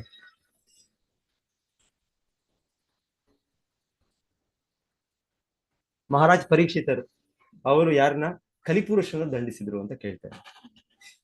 ಮಹಾರಾಜ್ ಪರೀಕ್ಷಿತರು ಅವರು ರಾಜ್ಯಭಾರ ಮಾಡುವಾಗ ಅವರು ಒಂದು ಸಲ ಹೇಳ್ತಾರೆ, ಮೋಸ್ಟ್ಲಿ ಅದು ಅಫ್ಘಾನಿಸ್ತಾನ್ ಆ ಕಡೆ ಅಂತ ಹೇಳ್ತಾರೆ. ಏನಿವೆ ಆ ಬಾರ್ಡರ್ ಆ ಕಡೆ ಏನಿವೆ ಅವರ ಕಾರ್ಯನಿರ್ವಹಣೆ, ಅವರ ರಾಜಧಾನಿ ಇದ್ದದ್ದು ಹಸ್ತಿನಾಪುರ, ಡೆಲ್ಲಿ. ಸೊ ಅವ್ರು ಹೋಗುವಾಗ ಒಬ್ಬ ವ್ಯಕ್ತಿ, ಆ ವ್ಯಕ್ತಿ ಒಬ್ಬ ರಾಜನ ವೇಷದಲ್ಲಿದ್ದಾನೆ. ರಾಜನ ವೇಷದಲ್ಲಿ ಒಂದು ಗೋಮಾತೆಯನ್ನು, ಒಂದು ಎತ್ತು ಅದನ್ನು ಹೊಡಿತಾ ಇದ್ದಾನೆ. ಮತ್ತೆ ಆ ಎತ್ತುವಿಂದು 3 ಕಾಲುಗಳಿಲ್ಲ, ಒಂದೇ ಕಾಲಿದೆ. ಮತ್ತೆ ಆ ಗೋಮಾತೆ ಕೂಡ ಅಳ್ತಾರೆ. ಹೇಳ್ತಾರೆ ಇದು ಆ ಸನ್ನಿವೇಶ ಅದು ಏನಂದ್ರೆ ಕಲಿಯುಗದಲ್ಲಿ ಹೇಗಾಗುತ್ತೆ ಅನ್ನೋದಕ್ಕೆ. ಕಲಿಯುಗದಲ್ಲಿ ಆ ಎತ್ತು ಯಾರು ಅಲ್ಲ, ಧರ್ಮಪುರುಷ. ಮತ್ತೆ ಆ ಗೋಮಾತೆ ಯಾರು ಅಲ್ಲ, ಭೂದೇವಿ. ಮತ್ತೆ ಯಾರು ರಾಜನ ವೇಷದಲ್ಲಿ ಇರ್ತಾನೆ ಆ ವ್ಯಕ್ತಿ, ಅವರು ಕಲಿ ದೇವತೆ. ಕಲಿ ಪ್ರತಿಯೊಂದು ಯುಗಕ್ಕೆ ಒಬ್ಬರು ವ್ಯಕ್ತಿ ಇರ್ತಾರೆ, ಕಲಿಪುರುಷ ಅವನ್. ಸೊ ಇದು ಅವರು ಈಗಾಗುತ್ತೆ ಕಲಿಯುಗದಲ್ಲಿ ಅಂತ ಆ ರೀತಿ ಇದು ಮಾಡೋದಕ್ಕೆ ಪರೀಕ್ಷಿತ್ ಮಹಾರಾಜನಿಗೆ ಪರೀಕ್ಷೆ ಒಂದು ರೀತಿ ಮಾಡೋದೈತ್ರಿ. ಅದು ನಡೆಯೋ ಒಂದು ಘಟನೆ. ಸೊ ಪರೀಕ್ಷಿತ್ ಮಹಾರಾಜ್ ಗೊತ್ತಾಗುತ್ತೆ ನಂತರ ಅದೇ ಫಸ್ಟಿಗೆ ಪರೀಕ್ಷಿತ್ ಮಹಾರಾಜ್ ಅವರ ಶಿಕ್ಷೆ ತಕ್ಷಣವೇ ಅವ್ರನ್ನ ಕೊಲ್ಲಿಕ್ಕೆ. ಯಾಕಂದ್ರೆ ಹಿಂದೆ 5000 ವರ್ಷಗಳ ಹಿಂದೆ ಈ ರೀತಿ ಗೋಹತ್ಯೆ ಇದೆಲ್ಲ ಇಲ್ಲವೇ ಇಲ್ಲ. ಹೇಗೆ ಇವಾಗ ನಮ್ಮ ದೇಶದಲ್ಲಿ ಇವಾಗ ನಾವು ಮನುಷ್ಯರು ಯಾರಾದ್ರೂ ಕೊಲೆ ಆದ್ರೆ ಇದಿದೆ, ದಂಡನೆ ಇದೆ, ಮರಣದಂಡನೆ ಇದೆ. ಸೊ ಇದು ಅದೇ ರೀತಿಯಲ್ಲಿ ಗೋಹತ್ಯೆ ಕೂಡ ಆಗಿದೆ. ಗೋಹತ್ಯೆ ಅದು ಕೂಡ ಇನ್ನ ದೊಡ್ಡ ಪಾಪ. ಈಗ ಹೇಳ್ತಾರೆ ಗೋಹತ್ಯೆ ಅಂದ್ರೆ ಅದರ ಗೋ ಮೇಲೆ ಎಷ್ಟು ಕೂದಲುಗಳಿದೆ ಅಷ್ಟು ವರ್ಷಗಳು ಏನೋ ನಾವು ನರಕದಲ್ಲಿ ಇರ್ಬೇಕು. ಗೋಮಾತೆ ಇದ್ರೆ ಅದು ಇದಕ್ಕಿಂತ ಹೆಚ್ಚು. ಗೋ ಹತ್ಯೆ, ಬ್ರಾಹ್ಮಣ ಹತ್ಯೆ, ಈ ತರ ಎಲ್ಲ ಸ್ವಲ್ಪ. ಬ್ರಾಹ್ಮಣ ಹತ್ಯೆ ಅಂದ್ರೆ ಯಾರು ಅದರ ಸತ್ಪುರುಷರು ಸಾಧುಗಳು ಇರ್ತಾರೆ, ಅವರು ಬ್ರಾಹ್ಮಣ, ಅವರ ಹತ್ಯೆ ಅದು ಅದರಲ್ಲೂ ಕೂಡ ತುಂಬಾ ಹೆಚ್ಚು ಅದಕ್ಕೆ ಪ್ರತಿಕ್ರಿಯೆ, ಇನ್ನ ಹೆಚ್ಚು ದಂಡನೆ ಅದಕ್ಕೆ. ಸೊ ಹಾಗೆ ಪರೀಕ್ಷಿತ್ ಮಹಾರಾಜರು ಆ ಶಿಕ್ಷೆ ಇವರಿಗೆ ಕಲಿಪುರುಷನಿಗೆ ಕೊಡೋ ಇದಕ್ಕೆ, ಅದೇ ಕೊಡೋ ಮುಂಚೆ ಅವರು ಇವ್ರ ಮಾತು ಕೊಡ್ಲಿ ಇವ್ರು, ಯಾಕಂದ್ರೆ ಎಲ್ಲದಕ್ಕೂ ಒಂದು ನ್ಯಾಯಾಲಯಕ್ಕೆ ಹೋದ್ರೆ ತಕ್ಷಣವೇ ಅವರು ತೀರ್ಪು ಕೊಡೋದಿಲ್ಲ. ಸಾಮಾನ್ಯವಾಗಿ ಇನ್ನೊಬ್ರು ಹೇಳ್ತಾರೆ, ಅವ್ರು ಸಾಕ್ಷಿ ಕೊಡ್ಬೇಕು, ಇನ್ನೊಂದು ಕೊಡ್ಬೇಕಾಗಿ. ಸೊ ಇವ್ರು ಕೂಡ ಅವ್ರಿಗೆ ಧರ್ಮಪುರುಷನಿಗೆ ಹೇಳೋದು, ಇದು ಯಾಕೆ ಕಾರಣ, ಇದು ನಿನಗೆ ಯಾರು ಮಾಡ್ತಾ ಇದ್ದಿದ್ದು, ಇದು ಕಾರಣ ನಿನಗೆ. ಯಾಕಂದ್ರೆ ಅವ್ರು ಬಂದಾಗ ಆಗ್ಲೇ ಅವ್ರ 3 ಕಾಲಿಲ್ಲ, ಅವ್ರು ನೋಡಿದ್ದು ಕಾಲುಗಳಿಲ್ಲ ಅಂತ. ಮತ್ತೆ ಅವ್ರು ನೋಡಿದ್ದು ಅದ ವ್ಯಕ್ತಿ ಇದನ್ನ ಗೋವನ್ನು ಕೂಡ ಅಲ್ಲ ಇದು ಕತ್ತಿಯನ್ನು ಇಟ್ಕೊಂಡಿದ್ದಾರೆ. ಸೊ ಹಾಗೆ ಇವರು ಅವ್ರು ಮಾಡಿದ್ದು ನೋಡ್ಲಿಲ್ಲ, ಆದ್ರೆ ಇವರೇ ಇರಬೇಕು ಅಂತ ಗೊತ್ತಾಯ್ತು ಅವ್ರಿಗೆ. ಯಾಕಂದ್ರೆ ಸನ್ನಿವೇಶ ಆಗಿದೆ, ಈ 3 ಕಾಲುಗಳಿಲ್ಲ, ಮತ್ತೆ ಅದು ಅಳ್ತಾ ಇದೆ, ಇದು ಗೋಮಾತೆ, ಮತ್ತೆ ಇವರ ಕೈಯಲ್ಲಿ ಖಡ್ಗ ಇದೆ, ಇನ್ನೇನು ಕೊಲ್ಲೋ ಇದ್ರಲ್ಲಿ ಇದ್ದಾರೆ. ಸೊ ಹಾಗೆ ಇವರೇ ಇರ್ಬೇಕು, ಈ 3 ಮಾಡಿದ್ದು. ಸೊ ಅದಕ್ಕೆ ಅವರು ಇವಾಗ ಅವ್ರಿಗೆ ಕೇಳ್ತಾ ಇದ್ದಾರೆ, ಯಾರು ಮಾಡಿದ್ದು. ಆಕ್ಚುಲಿ ಅಲ್ಲಿ ಹೇಳ್ತಾರೆ, ಆ ಎತ್ತು ಸಾಮಾನ್ಯ ಎತ್ತು ಅಲ್ಲ, ಅದು ಧರ್ಮಪುರುಷನೇ. ಸೊ ಅವ್ರು ಎಷ್ಟೆಷ್ಟೋ ಕಾರಣಗಳು ಹೇಳ್ತಾರೆ. ಹೌದು, ಸ್ವಲ್ಪ ಜನ ಹೇಳ್ತಾರೆ ಕಾರಣ ನಮ್ಮ ಕರ್ಮವೇ ಕಾರಣ, ಪ್ರಕೃತಿ ಕಾರಣ, ಸೊ ಇನ್ನೊಂದು ದೇವತೆಗಳು ಕಾರಣ, ಇನ್ನೊಂದು ಪರಮಾತ್ಮ ಭಗವಂತನ ಕಾರಣ. ಈ ಸರಿ ಎಲ್ಲ ಹೇಳ್ಬಿಟ್ಟು ಕೊನೆಗೆ ಅವರು ಹೇಳ್ತಾರೆ, ಕಾರಣ ಅನ್ನೋದು ಎಷ್ಟೋ ಕಾರಣಗಳಿರ್ತವೆ, ಸೊ ಯಾವುದು ಅಂತ ಸರಿಯಾಗಿ ನಾವು ಹೇಳಕ್ ಆಗಲ್ಲ. ಕೊನೆಗೆ ಅಂತಿಮ ಕಾರಣ ಭಗವಂತ ನಮ್ಮ ಕಾರಣ ಇನ್ನೊಂದಿರ ಪ್ರಕಾರ ಭಗವಂತನ ಮಾಡ್ತಾರೆ. ಆ ರೀತಿ ಒಂದು ರೀತಿಯಲ್ಲಿ ಅವರು ಒಂದು ನಿಗೂಢವಾಗಿ ಧಾರ್ಮಿಕ ಇದನ್ನು ಅಲ್ಲಿ ಇದು ಮಾಡ್ತಾರೆ. ಅವಾಗ ಪರೀಕ್ಷಿತ್ ಮಹಾರಾಜ್ ತಿಳಿಯುತ್ತೆ, ಇಷ್ಟು ನಿಗೂಢವಾಗಿ ಧರ್ಮದ ಚಿಂತನೆ ಮಾಡ್ತಾ ಇದ್ದಾರೆ ಅಂದ್ರೆ. ಆಮೇಲೆ ಈ ವ್ಯಕ್ತಿ ಮೇಲೆ ಅವರು ತೋರಿಸ್ತಾ ಇಲ್ಲ, ಆಕ್ಚುಲಿ ಈ ವ್ಯಕ್ತಿನೇ ಕಾರಣ, ಈ ವ್ಯಕ್ತಿನೇ ಅವ್ರಿಗೆ ಅತಿ ಶಿಕ್ಷೆ ಕೊಟ್ಟಿರೋದು. ಆದ್ರೂ ಆ ವ್ಯಕ್ತಿ ಮೇಲೆ ಅವರು ತೋರಿಸ್ತಾ ಇಲ್ಲ ಅಂದ್ರೆ ಅವರು ತುಂಬಾ ಆಧ್ಯಾತ್ಮಿಕವಾಗಿ ಬೆಳವಣಿಗೆ ಪಡೆದು ಅವರು ಕೊನೆಗೆ ನಮ್ಮದೇ ಕರ್ಮವೋ ಇಲ್ಲಾಂದ್ರೆ ಭಗವಂತ ಅನುಮತಿಯಿಂದ ಆಗಿದೆ, ನಾವು ಇದು ಪ್ರಸಾದವಾಗಿ ಸ್ವೀಕರಿಸಬೇಕು, ಆ ರೀತಿ ಅವ್ರು ಮಾತಾಡಿದ್ರೆ ಇವ್ರಿಗೆ ಗೊತ್ತಾಗುತ್ತೆ ಇದು ಸಾಮಾನ್ಯ ಇತ್ತು ಅಲ್ಲ, ಸಾಮಾನ್ಯ. ಆಮೇಲೆ ಅವ್ರು ಹೇಳ್ತಾರೆ, ನೀನ್ ಧರ್ಮಪುರುಷನೇ ಆಗಿರ್ಬೇಕು ಅಂತ ಕೂಡ ಗುರುತಿಸ್ತಾರೆ. ಎನಿವೆ, ಆದ್ರೂ ಪರೀಕ್ಷಿತ್ ಮಹಾರಾಜರು ಶಿಕ್ಷೆ ಕೊಡ್ತಾರೆ ಅವ್ರಿಗೆ. ಏನ್ ಶಿಕ್ಷೆ ಕೊಡ್ತಾರೆ ಪರೀಕ್ಷಿತ್ ಮಹಾರಾಜರು ಕಲಿಪುರುಷನಿಗೆ?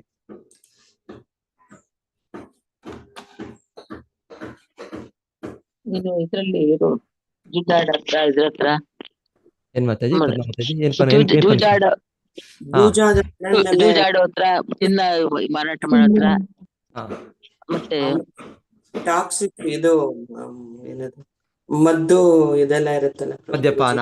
ಸೊ 4 ಎಲ್ಲಿ ಸೇವನೆ ಆಗುತ್ತೆ, ಚಟುವಟಿಕೆ, ಪಾಪದ ಚಟುವಟಿಕೆಗಳಾಗುತ್ತೆ, ಅಲ್ಲಿ ಕಲಿಪುರುಷನು ಅವರು ಇರ್ಬಹುದು. ಯಾಕಂದ್ರೆ ಕಲಿಪುರುಷನಿಗೆ ಕೂಡ ಅವ್ರು ಹೇಳಿದ್ರು, ಮೊದಲಿಗೆ ಶಿಕ್ಷೆ ಕೊಟ್ಟದ್ದು, ನಿನಗೆ ಎಲ್ಲೂ ಸ್ಥಳ ಇಲ್ಲ, ನಿನಗೆ ನನ್ನ ರಾಜ್ಯದಲ್ಲಿ ನಿನಗೆ ಜಾಗ ಇಲ್ಲ ನಿನಗೆ ಅಂತ. ಅವನ ಕೊಲ್ಲಕ್ಕೆ ಹೋಗ್ತಾರೆ. ಫಸ್ಟಿಗೆ ಶಿಕ್ಷೆ ಅಂದ್ರೆ ಅವ್ರು ಕೊಲ್ಲಕ್ಕೆ ಹೋಗ್ತಾರೆ. ಅದೇ ಅವ್ರು ಕಲಿಪುರುಷ ಏನ್ ಮಾಡ್ತಾರೆ, ಅವ್ರ ಕೈ ಜೋಡಿಸಿ ಅವ್ರನ್ನ ಶರಣಾಗ್ಬಿಡ್ತಾರೆ. ಸೊ ಹೇಳ್ತಾರೆ, ಇದು ರಾಜನ ಧರ್ಮ ಕೂಡ. ಇನ್ನೊಂದು, ಯಾರಾದ್ರೂ ಅವರನ್ನು ಶತ್ರು ಆಗಿದ್ರು ಅವರನ್ನು ಆಶ್ರಯಿಸಿದ್ರೆ ಹಾಗೆ ಅವ್ರನ್ನ ಕೊಲ್ತಾ ಇರಲಿಲ್ಲ, ಅವ್ರನ್ನ ಬಿಟ್ಬಿಡ್ತಾ ಇದ್ರು. ಹಾಗೆ ಹೇಳಿದ್ದು, ಆಯ್ತು ನಿಮ್ಗೆ ಶಿಕ್ಷೆ, ನೀನು ಕೊಲ್ಲೋದಿಲ್ಲ, ನಿನಗೆ ಶಿಕ್ಷೆ ಏನು ಅಂದ್ರೆ ನನ್ನ ರಾಜ್ಯದಲ್ಲಿ ಇರಬಾರ್ದು. ಸೊ ಹೇಳ್ತಾರೆ, ಪರೀಕ್ಷಿತ್ ಮಹಾರಾಜರು ಶಿಕ್ಷೆ ಕೊಟ್ಟದ್ದು ಆ ಕಲಿಪುರುಷನಿಗೆ ಅವರ ರಾಜ್ಯದಲ್ಲಿ ಸ್ಥಳವೇ ಇಲ್ಲ. ಯಾಕಂದ್ರೆ ಎಲ್ಲೂ ಕೂಡ ಈ ರೀತಿಯ 4 ಚಟುವಟಿಕೆಗಳು, ಮದ್ಯಪಾನ, ಅನೈತಿಕ ಸ್ತ್ರೀ ಸಂಬಂಧ, ಮತ್ತೆ ಮಾಂಸಾಹಾರ, ಮಾಂಸ ಭಕ್ಷಣೆ, ಮತ್ತೆ ಇದು ಜೂಜು, ಇದೆಲ್ಲ ಈ 4 ಕಡೆಯೋ ಎಲ್ಲೂ ಇಲ್ವೇ ಇಲ್ಲ, ಸಂಪೂರ್ಣ ವಿಶ್ವದಲ್ಲೇ ಇಲ್ಲ. ಆಗ ಮತ್ತೆ ಪರೀಕ್ಷಿತ್ ಮಹಾರಾಜರಿಗೆ ಕಲಿಪುರುಷ ಕೇಳೋದು, ನಿನ್ನ ರಾಜ್ಯಭಾರದಲ್ಲಿ ಈ ಸ್ಥಳವೇ ಇಲ್ಲ, ನಾನು ಎಲ್ಲೂ ಹೋದ್ರು ನಿನ್ನೇ ಕಾಣ್ತೇನೆ ನಾನು. ಯಾಕಂದ್ರೆ ಆ ರೀತಿಯ ಒಂದು ಕಾರ್ಯನಿರ್ವಹಣೆ. ಸೊ ಕೊನೆಗೆ ಅವ್ರು ಹೇಳ್ತಾರೆ, ನಿನಗೆ ಈ ಸ್ಥಳಗಳು ಕೊಡ್ತೇನೆ, 4 ಸ್ಥಳಗಳು ಕೊಡ್ತೇನೆ.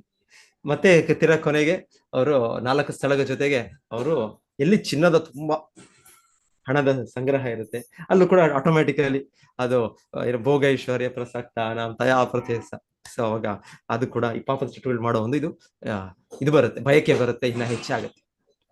ಸೊ ಹಾಗಾಗಿ ಅವರು 5ನೇದು ಚಿನ್ನದ ಇದರಲ್ಲಿ ಇರ್ಬೋದು ಅಂತ ಕಲಿಪುರುಷನಿಗೆ ಕೊಡುತ್ತೆ. 5 ಸ್ಥಳಗಳು, ಇದು ಶಿಕ್ಷೆ, ಅವರ ಶಿಕ್ಷೆ.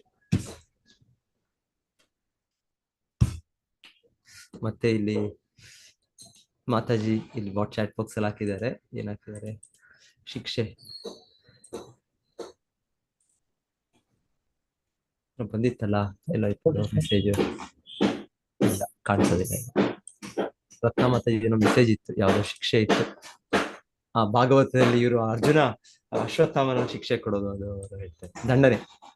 ಅದು ಕೂಡ ಒಂದು ವಿಶೇಷವಾದ ರೀತಿಯಿಂದ ದಂಡನೆ ಕೊಡೋದು. ಅವರು ವಿಶೇಷವಾದ ರೀತಿ ಅವನ್ನ ಕೊಲ್ಲೋದಿಲ್ಲ, ಅವನ ಮಣಿಯನ್ನು, ಶಿರೋಮಣಿ ಇದರಲ್ಲಿರೋ ಇದನ್ನು ತೆಗೆದು ಶಿಕ್ಷೆ. ಮತ್ತೆ ಕೃಷ್ಣನು ರುಕ್ಮಾಂಗದನಿಗೆ ಶಿಕ್ಷೆ ಕೊಡ್ತಾನೆ ಪ್ರಭು. ಅರ್ಧ ತಲೆ ಬೋಳ್ಬಿಟ್ಟು ಅದು ರುಕ್ಮಿಣಿ ಇದ್ ಮಾಡ್ಕೊಂಡು ಹೋಗುವಾಗ ರುಕ್ಮಾಂಗದನಿಗೆ ತಲೆ ಅರ್ಧ ಕೂರ್ಲು ತೆಗೆದ್ಬಿಟ್ಟು ಅರ್ಧ ಇದನ್ನ ತೆಗೆದ್ಬಿಟ್ಟು ಶಿಕ್ಷೆ ಕೊಡ್ತಾನೆ.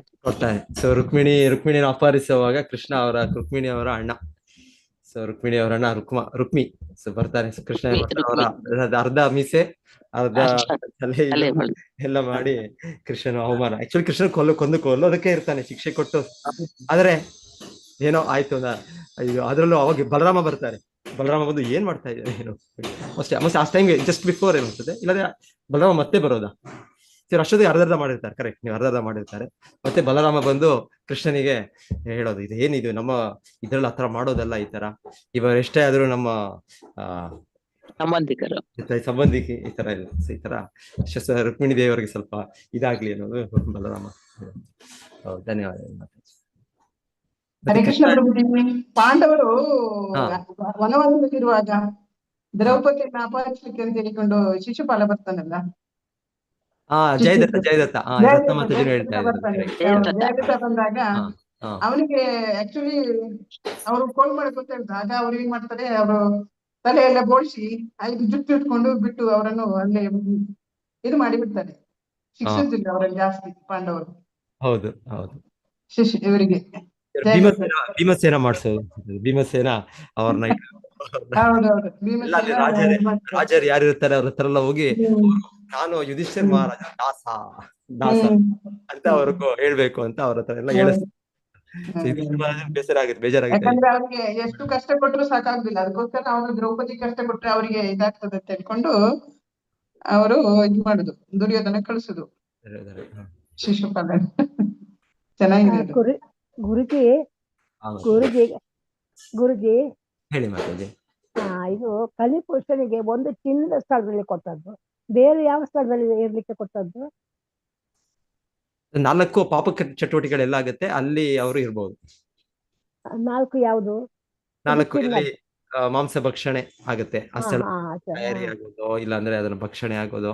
ಆ ಸ್ಥಳದಲ್ಲಿ ಕಲಿಪುರುಷ ಅವ್ರಿಗೆ ಫುಲ್ ಫ್ರೀಡಮ್, ಅವ್ರಿಗೆ ಸ್ವತಂತ್ರ, ಅವ್ರು ಏನ್ ಬೇಕಾದ್ರೂ ಮಾಡ್ಬೋದು ಕಲಿಪುರುಷ. ಮತ್ತೆ ಜೂಜು, ಎಲ್ಲಿ ಜೂಜು, ಗ್ಯಾಮ್ಲಿಂಗ್, ಜೂಜು ಅದೆಲ್ಲ ನಡೀತೆ. ಕ್ಯಾಸಿನೋಸು ಇದು ಅದು ಎಲ್ಲ ಇರುತ್ತೆ. ಕುದುರೆ ರೇಸು, ಇನ್ನೊಂದು ರೇಸು, ಇಲ್ಲ ಎಷ್ಟೊಂದಿದೆ. ಜೂಜು ಅನ್ನೋದು ಎಷ್ಟೋ ರೀತಿಯಲ್ಲಿ ಇಲ್ಲ, ಬೇಗ ಹಣ ಪ್ರಾಪ್ತಿ ಮಾಡೋದು ಇರುತ್ತೆ. ಇದೆಲ್ಲ ಒಂದು ಮನಸ್ಸಿಗೂ ಕೂಡ ಇದು ಒಂಥರ ಅಸ್ಥಿ ಇದಿರೋದಿಲ್ಲ, ಇದು ಅಷ್ಟು ಇದೆಲ್ಲ ನಾವು ಸ್ಥಿರತೆ ಇರೋದಿಲ್ಲ ಸ್ಥಳಮಳ. ಮತ್ತೆ ಅನೈತಿಕ ಸ್ತ್ರೀ ಸಂಬಂಧ, ಇಲ್ಲಿ ಪ್ರಾಸ್ಟಿಟ್ಯೂಷನ್, ಬ್ರಾತೆಲ್ ಇದೆಲ್ಲ. ಮತ್ತೆ ಇನ್ನೊಂದು ಚಿನ್ನ ಎಲ್ಲಿರುತ್ತೆ, ಮದ್ಯಪಾನ, ಇದರ ಸೇವನೆ, ಇದರಿಂದ ಕೂಡ ಅವಾಗ ಕೂಡ ಕಲಿಪುರುಷನ ಸ್ಥಳ. ಸೊ ನೋಡಿ ಅಲ್ಲೆಲ್ಲ ಆ ಸ್ಥಳಗಳಲ್ಲಿ ಯಾವ ರೀತಿ ಜಗಳ ಆಗ್ತಾ ಇರುತ್ತೆ, ಗಲಾಟೆ ಆಗ್ತಾ ಇರುತ್ತೆ, ಅದು ಕಾಮನ್. ಅದು ಕಲಿಪುರುಷ ಆದ್ರೆ ಅಷ್ಟೇ, ಏನೂ ಇಲ್ಲ, ಜಗಳ, ಕಲಹ, ನೆಮ್ಮದಿ ಇರಲ್ಲ. ನಂದೇ ಸರಿ, ನಾನು ಹೇಳೋದೇ ಸರಿ, ನಾನ್ ಮಾಡೋದೇ ಸರಿ. ಮೋಸ ವಂಚನೆ ಎಲ್ಲ ಅದೆಲ್ಲ ಮತ್ತೆ ಅವರೆಲ್ಲ ಅಣ್ಣ ತಮ್ಮಂದಿರ ಬರ್ತಾರೆ, ಒಂದೊಂದಾಗಿ ಬರ್ತಾರೆ.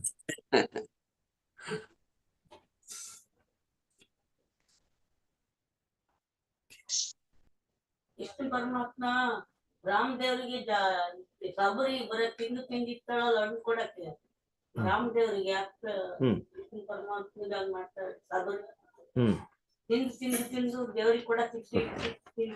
ಸೊ ಲಾರ್ಡ್ ರಾಮ, ಸೊ ರಾಮಚಂದ್ರನು ಒಂದು ರೀತಿಯಲ್ಲಿ ಶಿಕ್ಷೆ ಅಂತಲ್ಲ, ಒಂದು ಶಿಕ್ಷೆ ಅಂದ್ರೆ ಅವರು ಯಾರು, ಒಬ್ಬ ಅಗಸ್ತ್ಯರ ಯಾರೋ ಒಬ್ಬ ವ್ಯಕ್ತಿ ಧೋಬಿ, ಇವ್ರ ಮೇಲೆ, ಸೀತಾದೇವಿ ಮೇಲೆ ಅವರ ದೂಷಣೆ. ಯಾಕಂದ್ರೆ ಇವರು ನೋಡ್ತಾ ಇರ್ತಾರೆ ಎಲ್ಲ ಹೋಗಿ ಹೊರಗೆ, ಹೇಗೆ ನನ್ನ ಪ್ರಜೆಗಳು ಇದ್ ಮಾಡ್ತಾ ಇದಾರೆ ಅಂತ. ಸೊ ಒಂದು ರಾತ್ರಿ ಅವ್ರು ಕೇಳಿದ್ದು ಈ ತರ ಅವರ ಹೆಂಡತಿಗೆ ಅವ್ರು ಹೇಳಿದ್ರು, ನಾನೇನು ರಾಮಚಂದ್ರ ತರನ ತನ್ನ ಹೆಂಡತಿಯನ್ನು ಹೊರಗಿನ ಇದ್ರು ಕೂಡ ಮತ್ತೆ ಸ್ವೀಕರಿಸೋದಕ್ಕೆ ಅಂತ ಹೌದು. ಸೊ ಹೇಳ್ತಾರೆ ಭಗವಂತನು ಹಾಗೆ ಸೀತಾದೇವಿ ಕೊಟ್ಟದ್ದು ಒಂದು ರೀತಿ ದಂಡನೆ. ಅದು ಭಗವಂತನ ದಿವ್ಯ ಲೀಲೆ. ಅವ್ರು ಯಾವತ್ತು ಸೀತಾರಾಮ ಲಕ್ಷ್ಮೀನಾರಾಯಣ ಅವರು ದೂರ ಆಗ್ಲಿಕ್ಕೆ ಸಾಧ್ಯ ಇಲ್ಲ. ಆದ್ರೂ ಕೂಡ ಒಂದ್ ರೀತಿ ಹೊರಗೆ ಜನರಿಗೆ ಕಾಣಿಸೋ ರೀತಿ ದಂಡನೆ ಕೊಟ್ಟ ಹಾಗೆ ದಂಡನೆ ಕೊಟ್ಟ ಹಾಗೆ ತನ್ನ ಹೆಂಡತಿಯನ್ನು ಎಲ್ಲ ಅಗ್ನಿ ಪರೀಕ್ಷೆ ಆಗಿದೆ, ಎಲ್ಲ ಆಗಿದೆ, ಈವನ್ ಭೌತಿಕ ಹೊರಗೆ ನೋಡ್ಬೇಕು ಅಂದ್ರೆ. ಸೊ ಮತ್ತೆ ಅಲ್ಲಿ ಅಗ್ನಿ ಪರೀಕ್ಷೆಗೆ ಮುಂಚೆನೂ ಕೇಳೋದೇನಂದ್ರೆ, ನಿಜವಾದ ಸೀತೆ ಹೋಗ್ಲೇ ಇಲ್ಲ ರಾವಣ ಲಂಕೆಗೆ. ಆ ರಾವಣ ಬರೋ ಮುಂಚೆನೆ ನಿಜವಾದ ಸೀತೆಯನ್ನು ಅಗ್ನಿದೇವ ಅವ್ರು ಆವರಿಸಿ ಅವ್ರನ್ನ ಕೈಲಾಸಕ್ಕೆ ಕರ್ಕೊಂಡು ಹೋಗ್ರು. ಪಾರ್ವತಿ ದೇವಿ ಜೊತೆಗೆ ಅವ್ರು ರಾಮಾಯಣವನ್ನು ಹೇಳ್ತಾ ಇದ್ರು ಪಾರ್ವತಿ ಅವ್ರಿಗೆ. ಇಲ್ಲಿ ಅವ್ರಿಗೆ ಕಾಣಿಸಿದ್ದು ಅವ್ರಿಗೆ ಅವ್ರು ಕರ್ಕೊಂಡು ಹೋಗಿದ್ದು ರಾವಣ ಮಾಯಾ ಸೀತಾ, ಒರಿಜಿನಲ್ ಸೀತಾ ಅಲ್ಲ. ಸೊ ಅದ್ರು ಕೂಡ ನಂತರ ಅದು ಕೂಡ ಅಗ್ನಿ ಪರೀಕ್ಷೆ ಎಲ್ಲ ಮಾಡೋ ಸಮಯದಲ್ಲಿ ಮಾಯಾ ಸೀತಾ ಅಲ್ಲಿ ಇದಾಗ್ತಾರೆ, ಒರಿಜಿನಲ್ ಸೀತಾ ಹೊರಗೆ ಬರ್ತಾರೆ. ಸೊ ಅದೆಲ್ಲ ಆಗಿದೆ. ಆದ್ರೂ ಕೂಡ ಶ್ರೀರಾಮಚಂದ್ರನು ರಾಜ ಅಂದ್ರೆ ಪ್ರಜೆಗಳ ಮನಸ್ಸಿಗೆ ಅವನು ಹೇಗಿರ್ಬೇಕು, ಅವ್ರ ಕಾನ್ಫಿಡೆನ್ಸ್ ಇರ್ಬೇಕು ಅನ್ನೋ ರೀತಿಯಲ್ಲಿ ಆಯ್ತು ಅವ್ರಿಗೆ ಶಿಕ್ಷೆ ಕೊಟ್ಟಾಗಿ ಅವ್ರನ್ನ ಬಹಿಷ್ಕರಿಸ್ತಾರೆ. ಅದು ಹೇಳ್ತಾರೆ ಭಗವಂತನ ವಿರಹ ಭಾವ. ಸೀತಾದೇವಿ ಮತ್ತೆ ರಾಮಚಂದ್ರ ಅವ್ರ ವಿರಹ, ಅದು ವಿಪ್ರಲಂಬ ಭಾವ ಅಂತ ಹೇಳ್ತಾರೆ. ಸೊ ಅದನ್ನ ಒಂದು ಭಗವಂತನು ಮಾಡೋ ಚಟುವಟಿಕೆ. ಅದೇ ಹೊರಗೆ ನೋಡಿದ್ರೆ ಇದು ಹೇಗಪ್ಪ, ಇದು ಭಗವಂತನೇ ಈಗ ಮಾಡ್ಬಿಟ್ಟ, ಈ ತರ ಶಿಕ್ಷೆ, ಈ ತರ ದಂಡನೆ ಇಲ್ಲ. ಅವರು ಯಾವತ್ತು ಸಪರೇಟ್ ಇಲ್ಲ, ಯಾವಾಗ್ಲೂ ಅವ್ರ ಜೊತೆಗೆ ಇದ್ದಾರೆ. ಭಗವಂತ ಲೀಲೆ ಅಷ್ಟೇ.